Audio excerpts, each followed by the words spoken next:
Bonjour à tous, donc je vais vous parler des lésions du labrum de la hanche. Alors j'ai choisi cette image pour montrer qu'on va essayer effectivement de l'aider à reprendre son activité sportive, mais évidemment il y a certaines pratiques qui vont être difficiles à reprendre.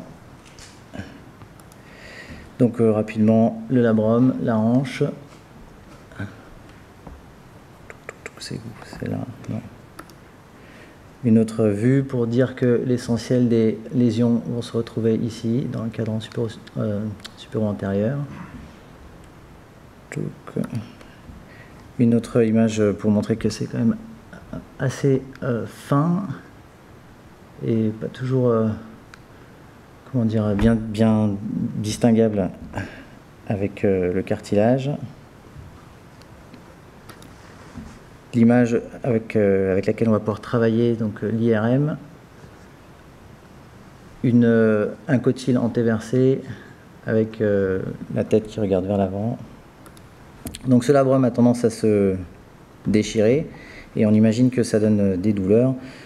Donc le rapport avec le muscle psoas fait que souvent il se contracte, il est douloureux et on a des patients qui sont un peu dans l'errance diagnostique avec ces douleurs qui sont souvent prises pour une déchirure ou une tendinite du psoas. Et c'est pas le seul muscle à proximité, donc tous les muscles autour de la hanche peuvent participer aux douleurs. C'est pour ça que les gens arrivent soit avec une histoire de douleur postérieure dans le dos qui descend vers le genou. Ils ont eu pas mal d'examens et parfois rien sur la hanche. Donc on va pouvoir regarder. Le test clinique habituel, c'est le fameux FADRI, donc flexion, adduction, rotation interne de hanche. C'est le test le plus sensible, mais il est tellement sensible que visiblement on a 7% d'adultes jeunes qui n'ont jamais eu de douleur à la hanche qui sont positifs. Donc c'est pas non plus comment dire, une certitude diagnostique. Les causes traumatiques, c'est celle qui nous intéresse, puisque on va essayer de rester sur la traumatologie du sport. Il y a les causes dysplasiques avec le fameux conflit antérieur de hanche. L'hyperlaxité capsulaire, qu'on va peut-être rapprocher de l'épaule instable, douloureuse. En fait, c'est un peu les mêmes phénomènes. Et dégénératif, bon, ça c'est un autre sujet.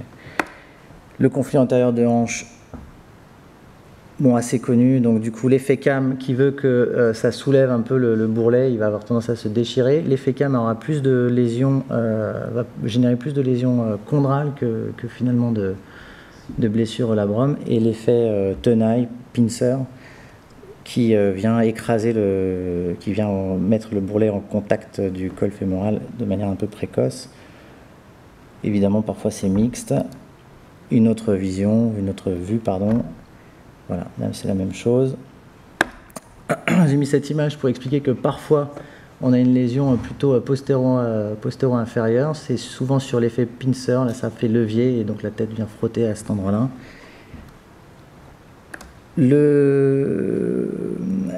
Les autres causes, donc on a une rétroversion du cotyle, ça s'apparente effectivement à un conflit antérieur. Le fameux, il y a plein de malformations, le coxa profunda, ou bien une insuffisance de couverture, ça aussi ça va générer des lésions. Une rareté, rareté on en retrouve de temps en temps, une espèce de os acétabulum. Évidemment ça sera plus chirurgical d'emblée. Donc la déformation type CAM, c'est important de dire que on en retrouve plus chez les sportifs, donc finalement 24% chez les sportifs, 10 à 15% dans la population générale. On en conclut qu'il y a probablement une déformation qui se crée avec la pratique sportive. Le premier examen, ça va être l'IRM. D'abord, comme disait Dr Petrover, c'est pour éliminer plein d'autres causes. Et ensuite, pour essayer d'aller regarder le labrum. Alors, dans les études que j'ai retrouvées, il y a quand même 40 à 80% de jeunes adultes asymptomatiques qui auraient des lésions labrales. Dans ma pratique, j'ai plutôt l'impression que c'est très peu sensible, moi, mais c'est ce qu'on retrouve dans la littérature. Et la littérature est plutôt favorable à faire des arthro-IRM, alors c'est un peu difficile de faire ça d'emblée, avec 66% de patients symptomatiques chez qui on retrouve cette lésion.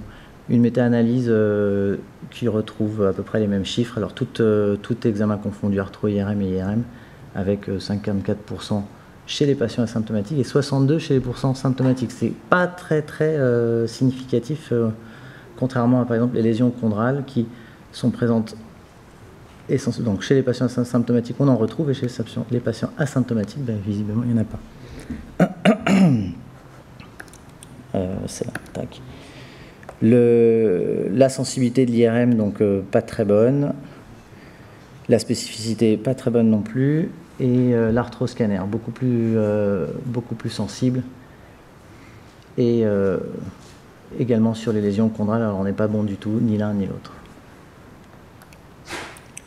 Bon, ça c'est une rareté, enfin c'est pas une rareté, mais c'est juste pour dire qu'il y a des pièges dans l'imagerie avec le ligament transverse qui parfois donne des images de fissures dans le labrum. Il y a plein d'autres pièges, mais c'était pas vraiment le sujet. Alors ça c'était une étude assez intéressante, je trouve, qui suivait des patients qui ont été opérés du labrum sur un conflit antérieur de hanche.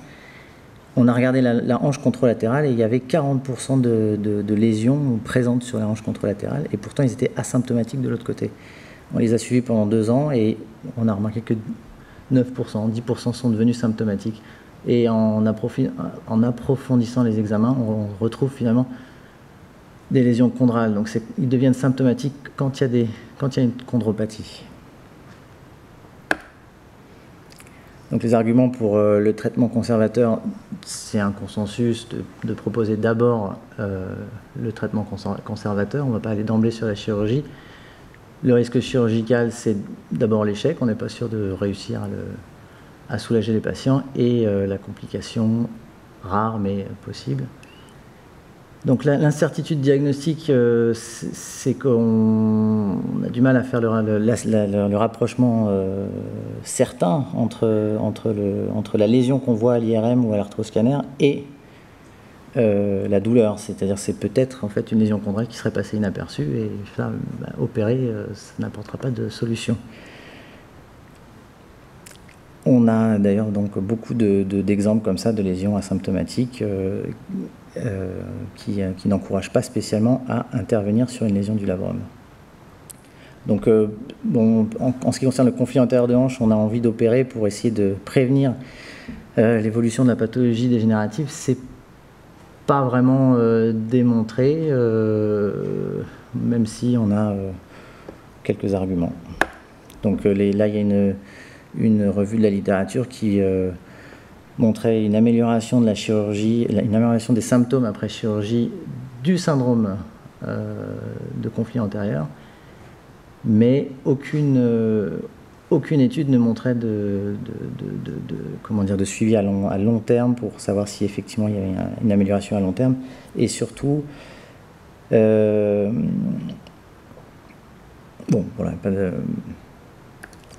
alors, il n'y avait pas d'étude prospective. On avait besoin d'une étude prospective pour comparer double aveugle. Et donc, il y en a une qui vient de sortir là, en juin 2018. Donc, sur les 6 premiers mois, il n'y a pas de différence. À partir de 1 an, on sent une différence. Alors, c'est vraiment sur les symptômes. C'est un score pour la douleur. Donc, il y a une amélioration des symptômes.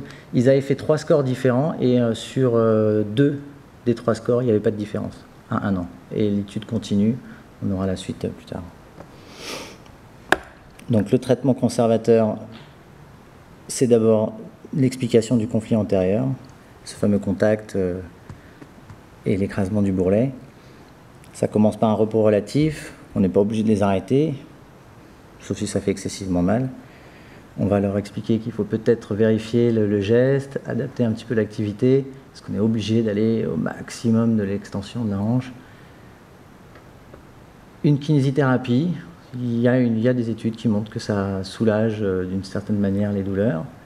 D'abord parce que c'est souvent des contractures musculaires tout autour. Des exercices d'autorééducation et, si on n'y arrive pas, les infiltrations. Il ne faut pas hésiter à répéter puisque La cavité articulaire est assez petite, on ne sait pas toujours très bien si le produit est resté dans l'articulation. Alors s'il n'y a pas eu de solution, faut pas hésiter à en refaire. S'il n'y a pas eu de résultat, il ne faut pas hésiter à en refaire. Voilà, ça c'est... Pour ce qui est de la réussite du traitement conservateur, donc là il y a une petite étude qui est de janvier 2019, 76 adolescents, plus de la moitié avaient un conflit antérieur de hanche, donc il y a toujours cet élément favorisant la lésion, et il y a 76% d'échecs du traitement conservateur, donc on a quand même envie d'aller vers le traitement arthroscopique. Ceci dit, chez les personnes qui n'avaient pas de conflit antérieur de hanche, il y a quand même une 40% qui en ressortent satisfaits et qui n'ont pas de nouvelles douleurs. Donc la conclusion, c'est quand même une symptomatologie aspécifique. Il faut vraiment vérifier qu'il n'y a rien d'autre qui puisse faire mal. Une imagerie qui est assez trompeuse, on n'est pas toujours bien sûr du diagnostic. On voit des lésions, est-ce que c'est ça qui fait mal? C'est pas sûr. On a, dans la pratique de la médecine du sport, des lésions labrales isolées, sans éléments favorisants, sans conflit antérieur de hanche particulier, sans malformation. C'est souvent les danseuses qui viennent chercher des extensions supramaximales. Alors, normalement, comment dire, adapter le sport devrait suffire à les soulager. Donc, traitement conservateur en première intention et traitement chirurgical en cas d'échec. Voilà, merci pour votre attention. Aïe, parti trop vite.